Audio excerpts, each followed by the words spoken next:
My name is Nora, and I'm 32. My sister Rebecca just told my daughters they weren't important enough for the Christmas photos. My 6-year-old Lily is crying into her sleeve, and 8-year-old Emma is staring at the floor like she wants to disappear. I'm standing here in my sister's perfect living room, watching my children's hearts break in real time. The worst part? I'm not even surprised. Where are you watching from today? Drop your location in the comments below and hit that like and subscribe button if you've ever felt like the family disappointment. You'll definitely want to stick around for what happened next. Now let me back up and tell you how we got here. See, I've always been the family's cautionary tale, the one who made all the wrong choices according to everyone else. Married too young? Check. Divorced by 30? Double check. Working 2 jobs to support 2 kids while living in a tiny apartment? Triple check with a side of, we told you so. My sister Rebecca, on the other hand, was the golden child. Still is, actually. Married to successful lawyer James, living in their suburban palace, driving the luxury SUV that costs more than I make in a year. Rebecca never let me forget it either. Every family gathering was like a masterclass in subtle humiliation, with her playing the concerned big sister who just wanted what was best for me. You know that tone, right? The one that sounds caring but cuts like a blade. Oh, Nora, you look tired. Are you getting enough sleep? I worry about you working so hard. Translation: you look like garbage, and your life is a mess. My mother Margaret wasn't much better. She had this way of introducing me to people. This is my younger daughter, Nora. She's figuring things out. Like I was 22 instead of 32, like being a single mother was just a phase I was going through. Like my accounting degree was invisible. But my girls, Lily and Emma, they were my entire world. Smart, funny, resilient kids who deserved so much better than being treated like second-class family members. They'd been asking about Christmas at Aunt Rebecca's house for weeks, talking about their cousins, excited about the big family celebration. I almost didn't go.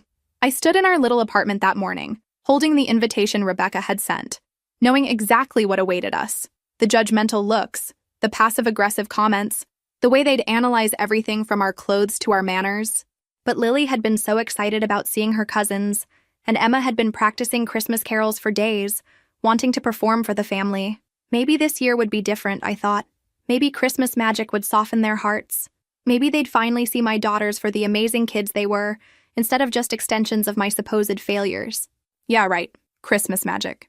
I should have known better than to believe in fairy tales at my age. The drive to Rebecca's house took 45 minutes through Christmas Eve traffic.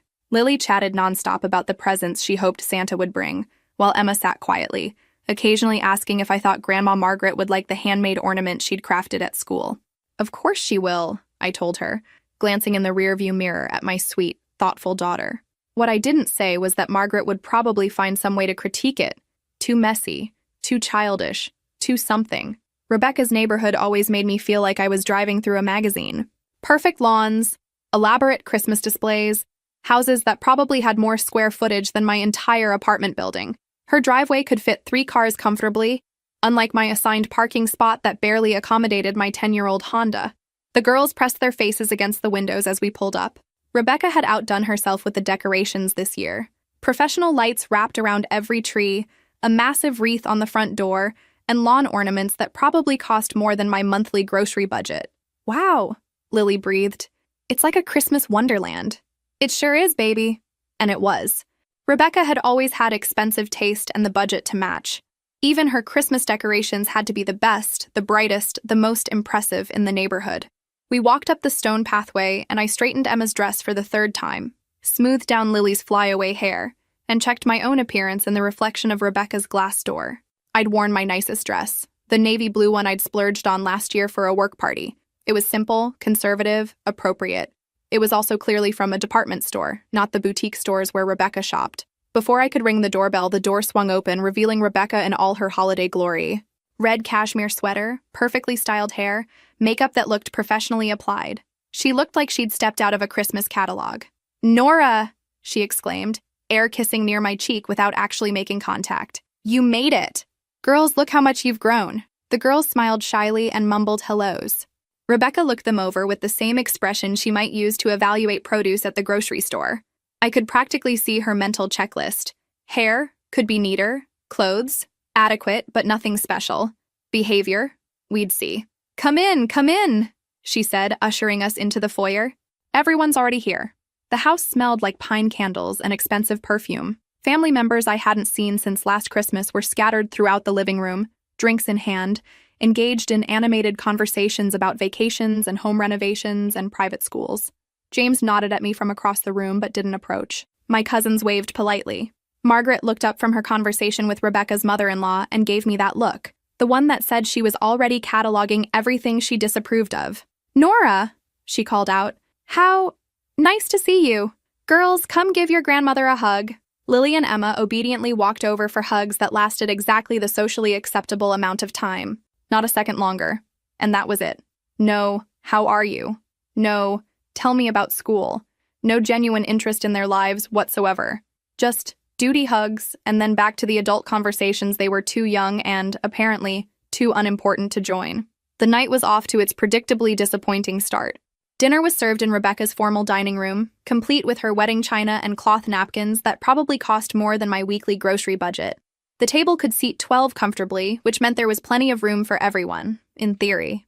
In practice, the seating arrangement told a different story. Rebecca had positioned me at the far end of the table, with Lily and Emma squeezed in beside me on child-sized chairs that she'd clearly pulled from somewhere else in the house. The message was clear: you're here, but just barely. The conversation flowed around us like we were invisible. Talk of European vacations, private school applications, investment portfolios. When I tried to contribute something about my work, James interrupted to launch into a story about his latest case. When Emma tried to tell her cousin about her school play, Margaret shushed her, saying the adults were talking. Have you ever experienced that feeling of being physically present but completely erased? Drop your thoughts in the comments below. My girls ate quietly, occasionally glancing at me for reassurance. I smiled at them, trying to project confidence I didn't feel. They were being perfect little angels, using their best manners, saying please and thank you, not spilling anything on Rebecca's pristine tablecloth. But I could see Rebecca watching them with hawk eyes, just waiting for them to slip up. When Lily accidentally dropped her fork, Rebecca's sigh was audible across the table. When Emma laughed at something her cousin said, Rebecca shot me a look like I should control my child's volume better. "So Nora?" Margaret said during a lull in conversation, her voice carrying that particular tone that meant trouble was coming. "How's the job situation?" "I'm doing well, actually," I replied carefully. "The accounting practice is growing, and I've been taking on more clients." "Oh, you still call it a practice?" Rebecca laughed, not unkindly, but not kindly either. "That's so cute. James, didn't you say that technically it's just freelance work unless you have an actual office?" James shifted uncomfortably. "Well, there are different levels of—" "I work from home," I said evenly. "It allows me to be available for the girls when they need me." "How convenient," Margaret murmured, "though I imagine it must be difficult to be taken seriously without a proper office environment." The criticism was wrapped in concern, as always. But my daughters were listening to every word, absorbing the subtle message that their mother was somehow less professional, less successful, less worthy of respect than the other adults at this table. Emma's face had gone very still, the way it did when she was trying not to cry. Lily was fidgeting with her napkin, tearing little pieces off the edges. They were starting to understand that something was wrong, that we weren't quite welcome here despite being family. I reached under the table and squeezed both their hands gently. Whatever happened next, I needed them to know that none of this was their fault, but I had no idea how much worse it was about to get. After dinner came the moment Rebecca had been building toward all evening, the annual Christmas photo session. She directed everyone toward the living room where the Christmas tree stood in all its designer glory. White lights, gold ornaments, and a color scheme that probably took hours to coordinate. "All right, everyone," Rebecca announced, clasping her hands together like a cruise director organizing activities. "Time for our family Christmas photo. This year I thought we'd do something really special." She had her professional camera ready, tripod set up, lighting adjusted just so. Because of course Rebecca was also an amateur photographer on top of everything else. The woman collected hobbies like some people collected stamps. The adults began arranging themselves around the tree while the kids bounced excitedly nearby. Lily and Emma hung back near me, waiting for instructions on where they should stand for the photo. That's when Rebecca looked at them directly for the first time all evening. And the look on her face, it wasn't cruel exactly. It was worse. It was dismissive, like they were furniture that needed to be moved out of the way. "Actually," she said, her voice taking on that artificially sweet tone that I'd learned to fear over the years, "I think this year we should keep it to just the core family members." The room went quiet. Even my typically oblivious cousins seemed to sense that something was off. "Core family?" I repeated slowly. Rebecca's smile never wavered. "You know, the adults and their children. James and I, Mom, the cousins. It'll be cleaner this way. More cohesive. Emma stepped closer to me, her small hand finding mine. Lily looked confused, glancing around at the other children who were clearly going to be included in this core family photo. But we are family, Lily said in her small, clear voice. We're your nieces. The innocence in her statement made the whole situation even more brutal. Here was my 6-year-old daughter, trying to logic her way out of being excluded, not understanding that logic had nothing to do with it. Rebecca knelt down to Lily's level, still wearing that horrible, condescending smile. Of course you're family, sweetie, but sometimes in photography, you have to make choices about composition and… She trailed off, looking up at me like I should help her explain why my children weren't good enough to be in the family Christmas photo. Like I should participate in my own daughter's humiliation. That's when she said it. The words that would echo in my head for months afterward. Your kids just aren't important enough for the photos, Nora. They'll just ruin everything. The silence that followed was deafening. Even Margaret looked uncomfortable, though she didn't speak up to defend her granddaughters. I felt something crack inside my chest. Not break. Crack. Like the first fracture in ice that's about to shatter completely. I looked down at Lily and Emma, saw their faces crumpling with understanding, and something shifted inside me. Not rage, clarity. Crystal clear, ice-cold clarity about exactly what kind of people I was dealing with. Did you just say my daughters would ruin everything? I asked Rebecca, my voice surprisingly steady. Rebecca's mask slipped for just a moment. Nora, I didn't mean it like that. I just meant that for the photo composition. No, I interrupted. You meant exactly what you said. You think my children are an embarrassment? You think they don't belong in your perfect family picture? Margaret finally spoke up, but not to defend her granddaughters. Nora, don't make a scene. Rebecca was just trying to… To what? To humiliate 2 little girls on Christmas Eve? Mission accomplished. I knelt down and looked my daughters in the eyes. They were fighting tears, trying to be brave, but I could see how much Rebecca's words had hurt them. These beautiful, innocent children who had done nothing wrong except exist as proof that their mother wasn't living up to the family's impossible standards. Girls, I said softly, get your coats. But Mom, Emma whispered, what about presents? What about Christmas morning with the cousins? The hope in her voice nearly broke my heart. She was still thinking this could be fixed, that somehow we could salvage Christmas from the wreckage Rebecca had made of it. We're going home, I told them gently. We're going to have our own Christmas, where everyone is important enough for the photos. I stood up and faced the room full of adults who had just watched my children be emotionally eviscerated without saying a word. They were all looking at their hands, their drinks, anywhere except at me or the girls. You know what, Rebecca? I said, my voice cutting through the awkward silence. You're absolutely right. My daughters would ruin your photo, because they have something you'll never capture on camera. What's that? She asked, defensive now. They have hearts that aren't made of ice. I helped the girls into their coats, gathered our purses, and walked toward the front door. Behind us, I could hear whispered conversations starting up, damage control mode kicking in. As we reached the door, Rebecca called out, Nora, you're being dramatic. Come back and we'll figure this out. I turned around one last time. You know what? You just gave me the best Christmas gift ever. What? You showed my daughters exactly what kind of people we don't want to become. And with that, we walked out into the cold December night. The last Christmas we would ever spend trying to fit into their perfect, heartless little world. The drive home was quiet, except for Lily's occasional sniffles. I kept glancing in the rearview mirror, watching my girls process what had just happened. Emma stared out the window while Lily leaned against her big sister for comfort. When we got to our apartment, I made hot chocolate with extra marshmallows, and we cuddled on the couch in our pajamas. No fancy decorations, no designer lighting, just 3 people who loved each other figuring out how to salvage Christmas from the ashes of family betrayal. Mom, Emma said after a long silence, why don't they like us? The question hit me like a physical blow. How do you explain to an 8-year-old that some people are just small and cruel? How do you tell your children that their own grandmother values appearances more than their feelings? It's not about you, baby, I told her, stroking her hair. Some people are so worried about everything looking perfect that they forget what actually matters. What actually matters? Lily asked. Lily, cuddling deeper into my side. Love, kindness, being there for each other, making people feel important and wanted. I squeezed them both tighter. You two are the most important things in my world, and nobody gets to tell us differently. That night, after I'd tucked them into bed and assured them that Santa would definitely find our apartment, I sat at our kitchen table and made some decisions. We were done. Done with the subtle insults, the backhanded compliments, the constant feeling of not measuring up. Done with exposing my daughters to people who saw them as inconveniences rather than blessings. I pulled out my laptop and started working. I had accounting clients who valued my expertise, who respected my work, who paid me well for my services. I had skills that I'd been downplaying for years, afraid of seeming too ambitious, too successful, too threatening to my family's narrative about my failure. Well, their narrative could go to hell. I was going to build something real, something mine, something that would give my daughters the security and respect they deserved. Over the next few hours, I researched business licenses, drafted a business plan, and started the process of turning my freelance accounting work into a legitimate practice. If Rebecca thought I was just playing office from my kitchen table, she was about to learn otherwise. By dawn, I had the framework for a real business. By the new year, I would have an actual office space. And by next Christmas, I'd have something Rebecca could never buy with all her husband's money. Genuine success built on my own merit.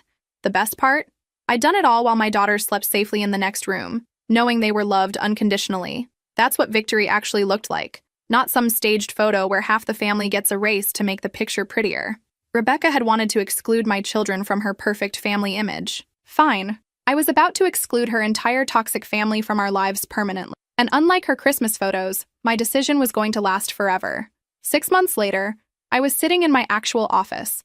Not my kitchen table, my real office with Nora Blake Accounting Services printed on the glass door, when my phone rang. The number looked familiar, but I couldn't quite place it.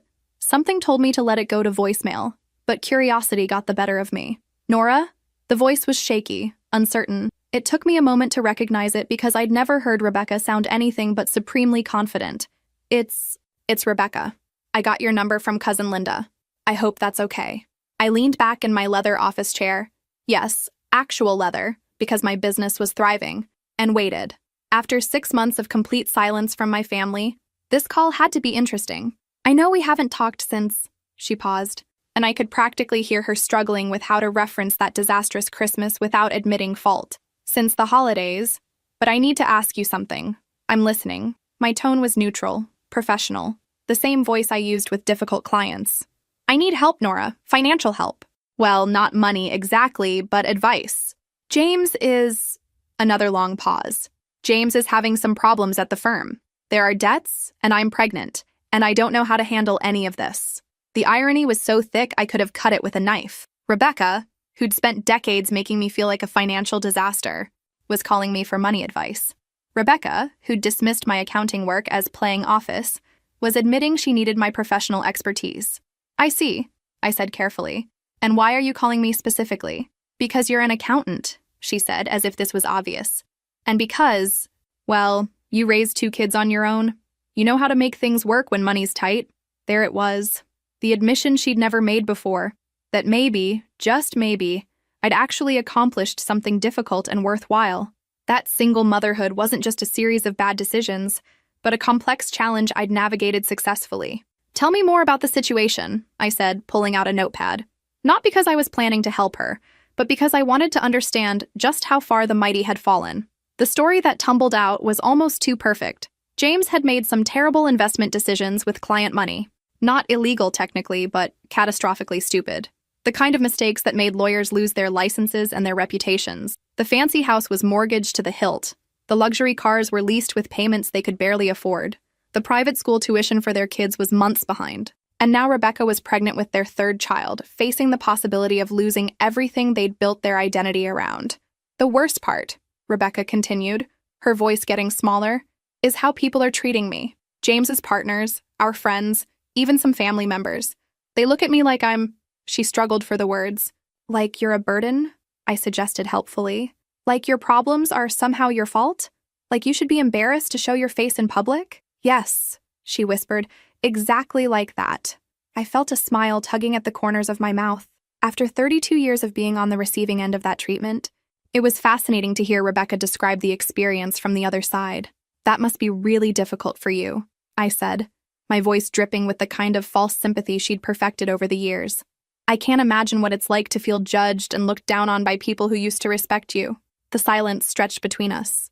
I could hear Rebecca breathing, probably realizing that I was throwing her own medicine back at her. Nora, I know I haven't always been... She started. What? You haven't always been what, Rebecca? I haven't always been fair to you.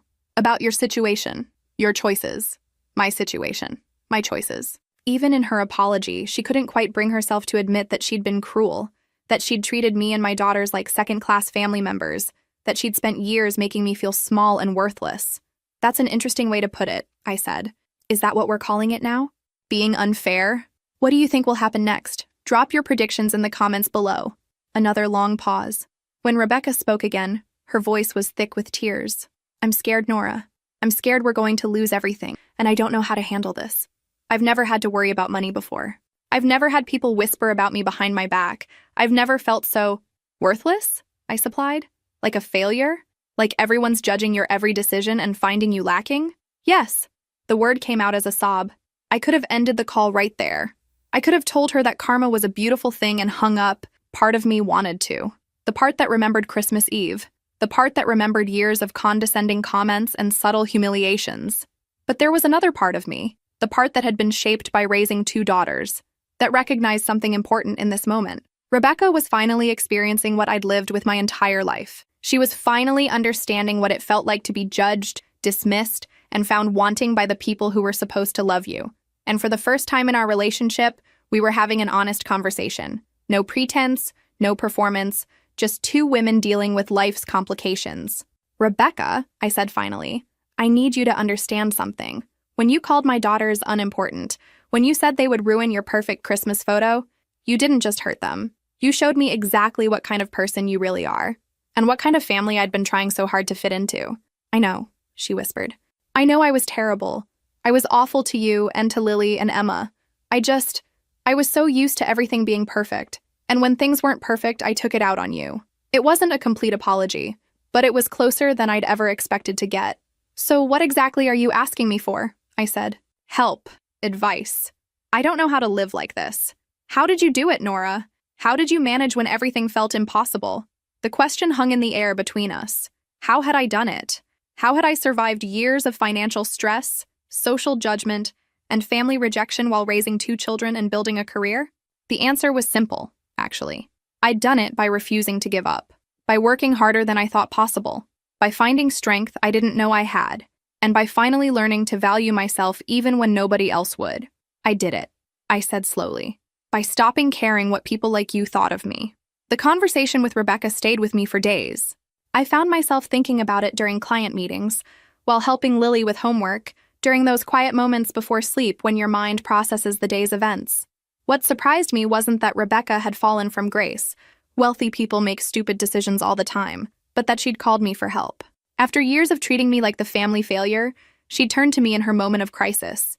The irony was so perfect it felt like fiction. My daughters had adapted beautifully to our new life. Without the constant stress of family gatherings where they felt unwelcome, they'd blossomed. Emma had joined the school debate team and was discovering she had a talent for public speaking. Lily had made friends with the girl next door and spent most afternoons giggling over shared secrets and elaborate games. Our little apartment felt like a sanctuary now instead of a placeholder. I'd redecorated with warm colors and comfortable furniture, creating spaces where the girls could spread out homework, art projects, and the general chaos of childhood without feeling like they had to apologize for taking up room. The business was exceeding every projection I'd made. Word-of-mouth referrals were bringing in new clients faster than I could handle them. I'd hired an assistant, a young woman named Jessica, who was studying for her CPA certification. The office space I'd initially thought was too ambitious now felt almost too small. But the real victory was subtler than financial success or professional recognition. It was in the way my daughters carried themselves now. Confident, secure, unafraid to laugh too loudly or take up space. They'd learned what it felt like to be unconditionally loved and valued, and that knowledge had settled into their bones. 3 weeks after Rebecca's call, she called again. This time, her voice was steadier, but still lacking its old arrogance. Nora, I've been thinking about our conversation, about what you said about stopping caring what people think. Okay, I said. I'm genuinely curious where this was going. I need to know how you did it. Practically, I mean. Because right now, I'm drowning. The house is going into foreclosure. James might lose his license. Our friends have stopped inviting us to things. And I'm pregnant and terrified, and I don't know how to function when everything feels like it's falling apart. I recognized the desperation in her voice because I'd lived it. The panic that comes with financial insecurity, the shame of social exile, the overwhelming sense that you're failing at everything that's supposed to define you as a successful adult. First, I said, you need to separate what you need from what you want. That house, those cars, the private schools, those are wants. Food, shelter, healthcare, those are needs. Make a list and be honest about which is which. But the kids' school, Nora, how can I tell them they have to leave their friends, their activities, everything they know? The same way I told my kids we couldn't afford family vacations or brand name clothes or a dozen other things I wished I could give them. You explain that sometimes life changes and families adapt together. That's different. Your kids never had those things to begin with. And there it was. Even in her crisis, Rebecca couldn't quite let go of the belief that her children deserved more, were entitled to more, than mine had been. Some attitudes die hard. Rebecca, I said carefully, do you want my help, or do you want to keep explaining why your situation is worse than mine was? Silence. Then quietly, I want your help. Then you need to accept that your kid's disappointment about changing schools is not a tragedy. It's an adjustment.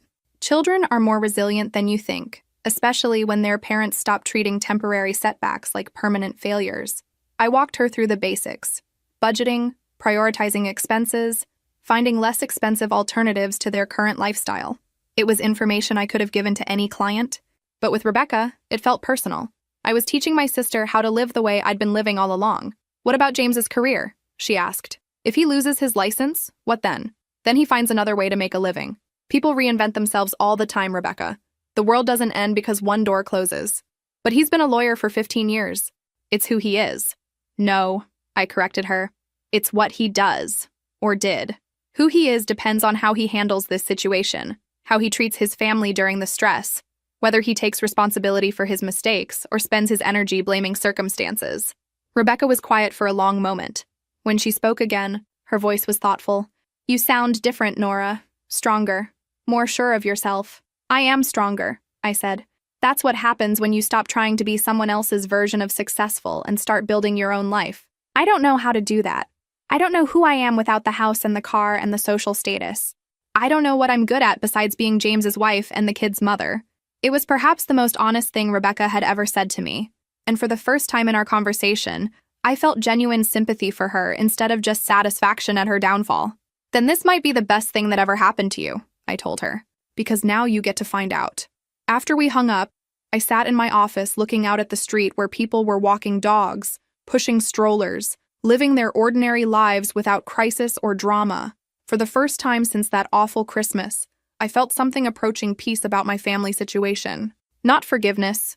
Rebecca had a lot more work to do before we got to that point. But understanding. She was finally experiencing the world from my perspective, and it was humbling her in ways that success never could. Whether she learned from it or just survived it remained to be seen. But at least now we were having real conversations instead of performance pieces. And that, surprisingly, felt like progress. 2 months passed before Rebecca called again. This time, the background noise told me she was somewhere public. A coffee shop maybe, or a library. Definitely not the quiet luxury of her home office. We lost the house, she said without preamble. The cars are gone too. We're staying with James's parents until we can find an apartment we can actually afford. How are you handling it? I asked, and I realized I genuinely wanted to know. The old Rebecca would have seen this question as an opportunity to heap guilt on me for not offering help. This Rebecca just sounded tired. Terribly, if I'm honest. The kids are confused and angry. James is alternately furious and completely shut down. His parents keep making helpful suggestions about how we should have managed our money better. And I'm 7 months pregnant, living in someone else's house, trying to figure out how to rebuild a life I didn't even realize I'd built on such shaky ground. She paused, and I could hear the background chatter of whatever public space she'd escaped to. But you know what's strange, Nora? For the first time in years, I'm having real conversations with my husband, not about schedules or social obligations or keeping up appearances, about what we actually want, what we're actually afraid of, who we want to be when all this is over. I found myself smiling despite everything. That sounds healthy. It is. It's also terrifying. Turns out we've been strangers for a while. Just 2 people managing the same household and social calendar. We're having to get to know each other again. And how's that going? Better than I expected. Actually, James, without the pressure of maintaining his big-shot lawyer image, is gentler, more present with the kids. He's been helping them with homework every night because we can't afford the tutoring anymore, and he's discovering he actually enjoys teaching them things. There was something different in Rebecca's voice. Less frantic, more grounded. Crisis had stripped away the constant performance anxiety that had defined her for years. "I owe you an apology," she said suddenly. "A real one. Not the half-hearted thing I tried to give you on the phone before. I'm listening. I spent years treating you like you were less than me because your life didn't look like what I thought success should look like. I was cruel to your daughters because they reminded me of choices I was afraid to make, freedoms I was afraid to want. I made you feel small because it made me feel bigger." She took a shaky breath. "That Christmas, when I said Lily and Emma weren't important enough for the photos. God, Nora. I replay that moment constantly. The look on their faces, the way they tried not to cry. What kind of person says that to children? A person who's forgotten what actually matters," I said quietly. "I want them to know how sorry I am. I know sorry doesn't fix it, but I want them to hear it from me directly. Not just you telling them I feel bad, but me looking them in the eye and telling them they are important. They always were important, and I was wrong." The request surprised me. The old Rebecca would have sent an expensive gift basket with a card. This Rebecca wanted to face the consequences of her actions directly. "That's up to them," I told her. "I'll ask how they feel about it." "Fair enough." Another pause. "There's something else. I've been thinking about what you said, about finding out who I am without all the external stuff. I've been volunteering at a women's shelter, helping with their financial literacy program. Now that was unexpected. How did that come about? One of the women at the shelter is a client of yours. She recognized my name when I mentioned I was your sister, said you'd helped her get back on her feet after her divorce. She suggested I might have skills that would be useful there. Do you?" "Apparently, yes. 15 years of managing our household finances and social calendar translates pretty well to helping other women navigate bureaucracy and budget planning. Who knew?"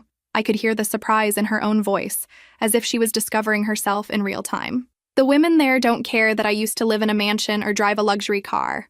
They care that I know how to read a lease agreement and explain why payday loans are financial suicide. For the first time in my adult life, I'm being valued for what I can do, not what I have. How does it feel?" "Scary, good, real." She laughed, and it sounded lighter than any laugh I'd heard from her in years.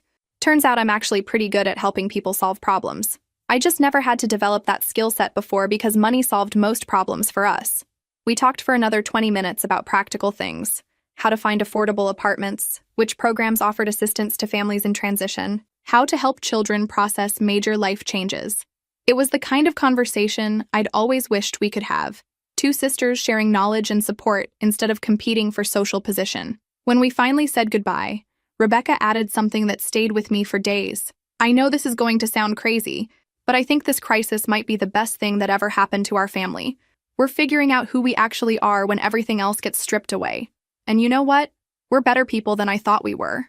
Maybe that was the real Christmas miracle I'd been waiting for all those years. Not the perfect family gathering or the acceptance I'd always craved, but the chance for all of us to become more honest, more real, more worthy of each other's love. Not that I was ready to trust it completely yet, but for the first time in decades, I was curious about what kind of relationship Rebecca and I might build from this new foundation. 3 weeks later, Rebecca showed up at my office unannounced. I looked up from a client file to see her standing in the doorway, very pregnant and looking nervous in a way I'd never seen before. She wore jeans and a maternity sweater, normal clothes, not the designer armor she used to favor. "I know I should have called first," she said, hands fidgeting with the strap of a simple canvas bag. "But I was in the neighborhood and I hoped maybe you'd have time to talk. Come in," I said, gesturing to the chair across from my desk. "Jessica, would you mind getting us some tea?"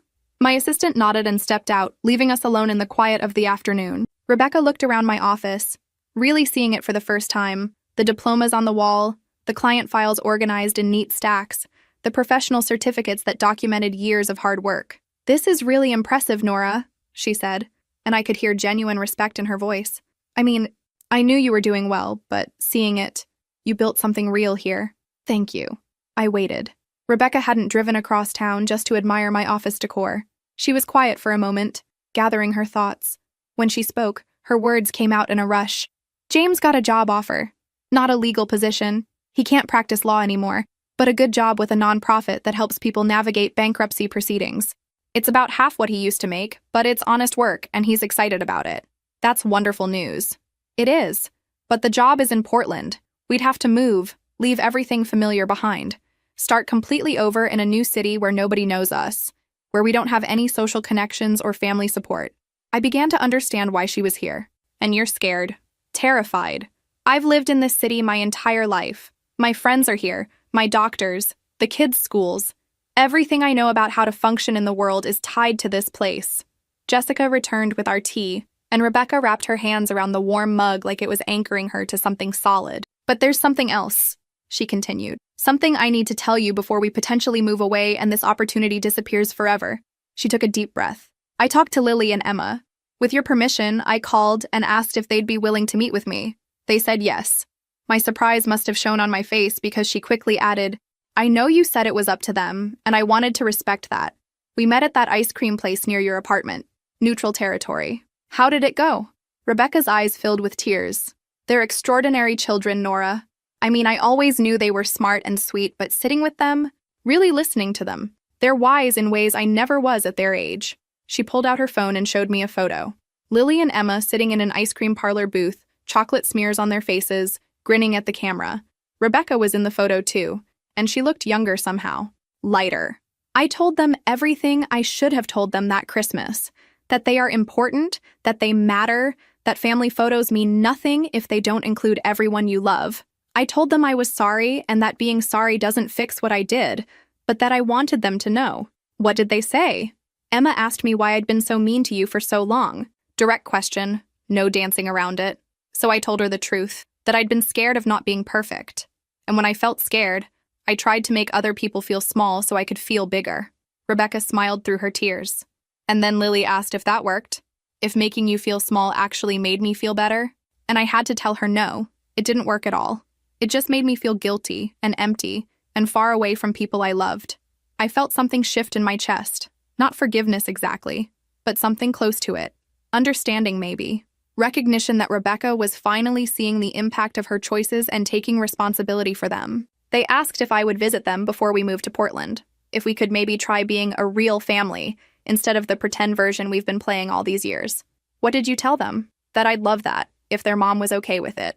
If you think you can trust me not to hurt them again? The question hung in the air between us. Could I trust her? Could I risk letting my daughters care about their aunt only to have her disappoint them again if life got difficult? But as I looked at Rebecca, really looked at her, I saw someone fundamentally changed by her experiences.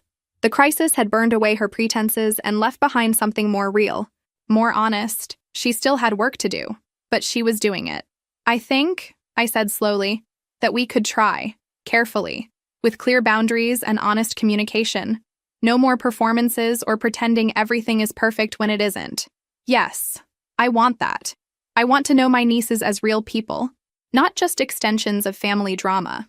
I want them to know their cousins, to feel connected to family in positive ways. She paused, then added something that surprised me completely. I also want them to know they have an aunt who learned how to be a better person because their mother showed her what real strength looks like. For the first time in our adult lives, Rebecca was acknowledging that I had something valuable to teach her instead of the other way around.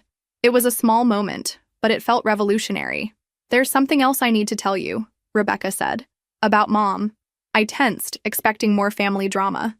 She's been asking about you, about the girls. She heard through the family grapevine that you have your own business now, that you're doing well. And I think she's starting to realize that maybe she backed the wrong horse all these years. Meaning what? Meaning she spent decades treating you like the family failure while building up James and me as the success stories. And now James has lost everything, and I'm starting my life over from scratch, while you've built something solid and lasting through your own efforts. Rebecca leaned forward. She won't admit she was wrong. You know, Mom. But she's been asking if I think you'd be willing to see her. If maybe there's a way to heal some of the damage. I thought about Margaret, my mother who'd made me feel invisible for most of my life, who'd agreed with Rebecca that my daughters were an embarrassment, who'd chosen social appearances over her own grandchildren's feelings. I don't know, I said honestly.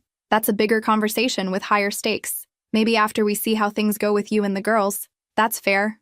I just wanted you to know that the whole family dynamic is shifting. People are starting to recognize that being right about money and status doesn't make you right about what matters. Rebecca stood up, gathering her purse and coat. Thank you for hearing me out, Nora. Thank you for giving me a chance to try to do better. As she reached the door, I called after her. Rebecca, Portland might be exactly what your family needs. A fresh start, where you can define yourselves by who you're becoming instead of who you used to be. She smiled, and for the first time since we were children, it looked completely genuine. Maybe you're right. Maybe sometimes the best thing that can happen to a family is the chance to start over and get it right this time. After she left, I sat in my office thinking about second chances, about how crisis can strip away everything superficial and reveal what's actually important, about how sometimes the people who hurt us the most are the ones who need our grace the most. I wasn't ready to trust completely, but I was ready to hope. And maybe, for now, that was enough. Christmas came again, exactly 1 year after the disaster that had changed everything. This time, I wasn't dreading the holidays or hoping for miraculous family reconciliation. This time, I was simply planning a celebration that reflected who we'd become. Emma and Lily helped me decorate our apartment with lights and ornaments we'd collected throughout the year. Nothing matched perfectly, but everything told a story. The ceramic angel Lily had painted at summer camp, the wooden snowflake Emma had crafted in art class, photos from our weekend trips to museums and parks, evidence of a life built on small joys instead of grand gestures. We had traditions now that belonged only to us. Christmas Eve pancakes for dinner. A movie marathon with more blankets than any 3 people could reasonably need. Reading aloud from books we'd discovered together. Simple pleasures that cost almost nothing but felt infinitely valuable. On Christmas morning, we were opening presents when my phone rang. I almost didn't answer. It was our day, after all. But something made me check the caller ID. Rebecca. "Merry Christmas," she said when I picked up. In the background, I could hear children's voices and the general chaos of family holiday morning. "Merry Christmas to you, too. How's Portland treating you?" "Better than I expected. We found a little house to rent in a neighborhood where kids ride bikes in the streets and neighbors actually know each other's names. It's different from what we're used to, but good different." She paused, and I could hear her moving to a quieter room. "James loves his new job. He's helping people dig out from financial disasters. And he comes home every day feeling like he made a real difference. The kids have adjusted to their new school better than we thought they would. And me, how are you doing? I'm learning to be a person instead of a performance, if that makes sense. No more keeping up with social expectations or maintaining appearances. Just figuring out day by day how to be a good mother, a good wife, a good human being. That sounds healthy. It is. It's also the hardest thing I've ever done, but in a satisfying way. Like building muscle instead of just pretending to be strong. I could hear a baby crying in the background. Rebecca had given birth to a daughter in October, a little girl they'd named Grace. "The reason I'm calling," Rebecca continued, "is that I wanted to thank you for the example you set, for the honesty you showed me, for giving me a chance to try to do better. You did the work, Rebecca. I just stopped enabling you to avoid it. Maybe. But you also showed me what it looked like to build something real instead of something impressive, to value substance over appearance, to make decisions based on what's best for your children instead of what looks best to other people." Emma appeared at my elbow, tugging on my sleeve. "Mom, is that Aunt Rebecca? Can we talk to her?"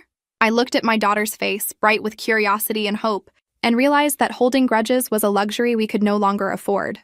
My children deserved the chance to know their extended family, to benefit from relationships that had been healed rather than abandoned. "Would you like to say hello to the girls?" I asked Rebecca. "I'd love that." I put the phone on speaker, and my daughters crowded around to wish their Aunt Merry Christmas. Rebecca told them about their new baby cousin, about the snow in Portland, about how their older cousins were learning to ski. It was the kind of normal, warm family conversation I'd always hoped for, but never expected to have. After the girls wandered back to their presents, Rebecca and I talked for a few more minutes about practical things, plans to visit in the spring, ideas for staying in touch regularly instead of only during crises, the possibility of building something positive from the ruins of our old family dynamic. "There's one more thing," Rebecca said as we prepared to hang up. "Mom called yesterday." I felt my stomach tighten. "Oh?" "She wanted to know if I thought you'd be willing to talk to her.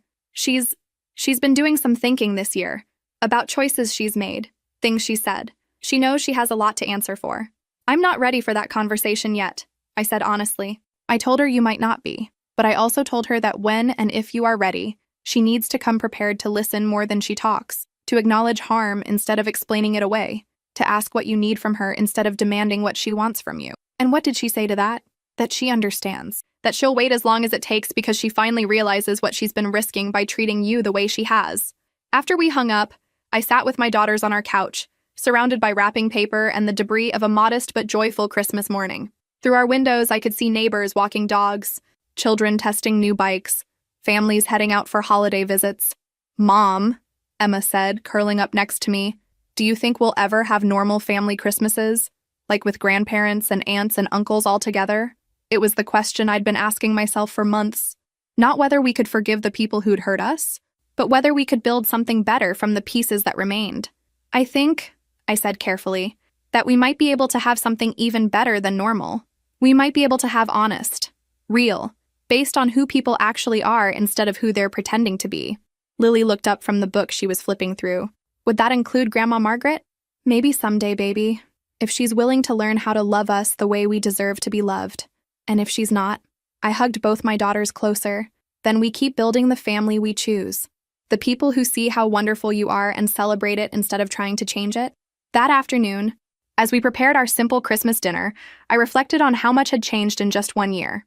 I'd lost the family I'd been trying to please my whole life, but I'd gained something far more valuable: the knowledge of my own worth, the confidence to set boundaries, and the peace that comes from refusing to accept love that comes with conditions. My daughters were growing up knowing they were valued unconditionally. They were learning to expect respect, to recognize manipulation, to trust their own judgment about how they deserve to be treated. Those lessons would serve them far better than any inheritance or family connection ever could. Christmas used to be about hoping for acceptance from people who were determined to withhold it. Now it was about celebrating the love we'd built, the strength we'd discovered, and the future we were creating together. And you know what? This version was infinitely better. 1 year later, I received an invitation that would have been unthinkable just 24 months earlier. Rebecca was hosting Christmas in Portland, and she wanted us to come. Not as charity cases or obligation guests, but as family she genuinely wanted to spend the holiday with. The invitation came with a long letter explaining her thinking. She and James had spent 2 years rebuilding their lives from the ground up, and this Christmas would be their first attempt at hosting extended family in their new home. She wanted it to be different from the performative gatherings of the past, smaller, more intimate, focused on connection rather than impression. I know I have no right to ask this, she wrote, but I hope you'll consider giving our family another chance. Not to go back to the way things were, but to create something better together. Emma and Lily were cautiously excited about the possibility. They'd been video chatting with their cousins regularly and were curious about Rebecca's new baby, their cousin Grace. They'd also been corresponding with Margaret, who had written them careful, thoughtful letters apologizing for her past behavior and asking for the chance to be a better grandmother. Rebecca had given her our address after asking my permission first. I'll admit, I was skeptical. People don't change fundamental character traits just because their circumstances shift. But the consistency of Rebecca's efforts over 2 years, the genuine remorse in Margaret's letters, and my daughter's desire to experience positive family relationships eventually won me over. If we go, I told the girls, we go as ourselves. No performing, no trying to be different to make other people comfortable. If they want us there, they get the real us. Deal, Emma said, grinning. I like us the way we are. The trip to Portland revealed a family transformed by necessity and choice. Rebecca's house was small but warm, decorated for Christmas with handmade ornaments and mismatched furniture that somehow created a more welcoming atmosphere than her previous showplace ever had. James greeted us with genuine warmth, thanking me for the financial advice I'd given Rebecca during their crisis. He looked relaxed in a way I'd never seen before, more present with his children, more connected to his wife. Crisis had stripped away his arrogance and revealed someone worth knowing. Margaret arrived the second day, nervous in a way that was both heartbreaking and encouraging. She'd aged in the past 2 years, but she seemed softer somehow, less rigid in her opinions, more willing to listen than lecture. Her first act was to kneel down to Lily and Emma's level and look them directly in the eye. I owe you both an apology, she said clearly. I was wrong about you, wrong about your mother, wrong about what makes a family valuable. You are both extraordinary children, and I'm sorry it took me so long to see that. The girls accepted her apology with the grace that children often show when adults finally start behaving like adults. They spent the next few days getting to know this new version of their grandmother, one who asked about their interests instead of correcting their behavior, who celebrated their accomplishments instead of comparing them to other children. The Christmas Eve photo session was Rebecca's idea, but it looked nothing like her previous productions. Instead of a formal portrait, she suggested we take pictures throughout the day, cooking together, playing games, opening presents. Candid moments that captured joy rather than perfection. When she pulled out her camera that evening, as we sat around the Christmas tree with mugs of hot chocolate and plates of cookies, she made an announcement. Last time we were all together for Christmas, I said some terrible things. I made choices that hurt people I love, and I lost 2 years of my niece's lives because of my pride and selfishness. She looked directly at my daughters. Lily, Emma, I want you to know that you are the most important people in every photo we take. Not because you're perfect, but because you're yourselves. Because you're kind and funny and smart and exactly the right people to be in our family. The photo she took that night shows all of us laughing at something Lily had said. Grace sleeping peacefully in Margaret's arms, Emma leaning against James as he helped her with a puzzle. We're all slightly messy from a day of cooking and playing, wearing comfortable clothes and genuine expressions. It's been on my refrigerator for 6 months now, and every time I look at it, I remember what family is supposed to feel like. Not performance, not competition, not conditional approval. Just people who choose to love each other despite their flaws, who create space for everyone to be authentic, who measure success by kindness rather than achievements. On Christmas morning, as I watched my daughters open presents surrounded by family members who genuinely celebrated their happiness, I thought about the journey that had brought us to this moment. The pain of that first Christmas rejection had forced me to build a life based on my own values, rather than other people's expectations. It had taught my daughters that their worth wasn't negotiable. It had ultimately led to relationships built on truth rather than obligation. Rebecca found me in the kitchen later that morning as I was helping with breakfast preparation. "Thank you," she said simply, "for giving us another chance, for showing us what we could become if we were willing to do the work." "Thank you for doing the work," I replied, "for becoming people worthy of my daughter's love." As I flew home with Lily and Emma after that Christmas, listening to them chatter about their cousins and plans for future visits, I realized that sometimes the most painful family moments lead to the most powerful transformations. Sometimes people have to lose everything they thought mattered before they can discover what actually does. My sister had told my children they weren't important enough for the Christmas photos. In response, I'd built a life where they knew they were important enough for everything, where their happiness mattered more than appearances, where they would never again doubt their own worth because someone else had forgotten theirs. And that, it turned out, was the greatest Christmas gift I could have ever given them. Not the perfect family I'd always wanted, but something better. The knowledge that they deserved perfect love, and the strength to accept nothing less. Sometimes the best revenge isn't revenge at all. Sometimes it's just refusing to let other people's limitations become your own. Sometimes it's building something so beautiful from the ashes that everyone who tried to break you ends up asking for the blueprint. If this story resonated with you, make sure to like and subscribe for more stories about family, forgiveness, and finding your own strength. And remember, you're important enough for every photo, every celebration, every moment of joy life has to offer.